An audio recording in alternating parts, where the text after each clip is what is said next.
Share market మీరు సెల్లులలో చూడగానే అది ఆటోమేటిక్ అప్ అవుతుంది, డౌన్ అవుతుంది. అప్ అవ్వగానే లక్ష రూపాయలు వచ్చేస్తున్నాయి, మనం కూడా పెట్టేద్దాం అనే ఆలోచన మీకు ఆటోమేటిక్ వచ్చేస్తుంది. పెడుతున్నారు. తర్వాత పేపర్లో చూస్తేనేమో అందరూ 70% టోటల్గా ఈ మార్కెట్లో డబ్బులు తీసుకోలేకపోతున్నారు. కారణం ఏంటంటే సెల్లో నేను మీలాగా చూశాను, పెట్టాను అనుకోండి, అప్పుడు డబ్బులు వస్తాయా? రావండి. రామ్దేవ్ బాబా గారు ఎక్సర్సైజ్ ఇలా చేతులు మడత పెట్టారనుకోండి, అది నాకు 2-3 సెకండ్లో కనబడిపోద్ది. నేను చేయగలను 2-3 సెకండ్లో? అది జరిగే పనేనా? అది ఎన్ని రోజులు ప్రాక్టీస్ చేస్తే ఆయనకి మనం సెకండ్లో చూడగలిగినాం. ఆయన ఎంత సింపుల్గా 1 నిమిషంలో 1 సెకండ్లో చేయగలిగారు అంటే ఏంటి? ఆయన వెనక బ్యాక్గ్రౌండ్ ప్రాక్టీస్ చేస్తున్నారు ఆయన. షేర్ మార్కెట్ కూడా మీరు అప్ అవుతున్నప్పుడు ఏ అంశాల మీద అది అప్ అవుతుంది చార్టు, మళ్ళీ ఏ అంశాల మీద డౌన్ అవుతుంది ఆ చార్ట్ వివరాలు మీరు తెలుసుకోవాలి.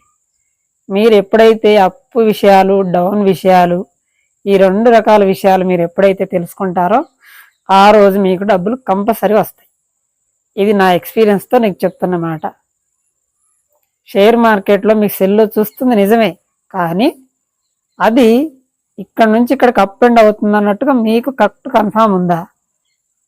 ఆ కన్ఫామ్ కావాలి అంటే దాని మీద ఏ అంశాలు ప్రభావం చూపించాయి, డౌన్ అయితే ఏ అంశాల మీద ప్రభావం మీద డౌన్ అయింది, ఈ అప్ అండ్ డౌన్ 2 ఏ అంశాల మీద ముడిపడి ఉంది, ఇలాంటి విషయాలు పూర్తిగా మీరు తెలుసుకున్నప్పుడు కంపల్సరీ మీకు డబ్బులు వస్తాయి.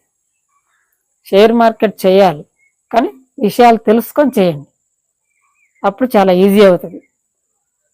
అది ఎంత టైం పడుతుంది అనేది మీ మైండ్లో ఉన్న నాలెడ్జ్ని బట్టి మీరు ఎంత తొందరగా ఎక్కువసేపు టైం పెట్టి నేర్చుకుంటే అంత తొందరగా వస్తుంది. దానికి లిమిట్ అనేం లేదు.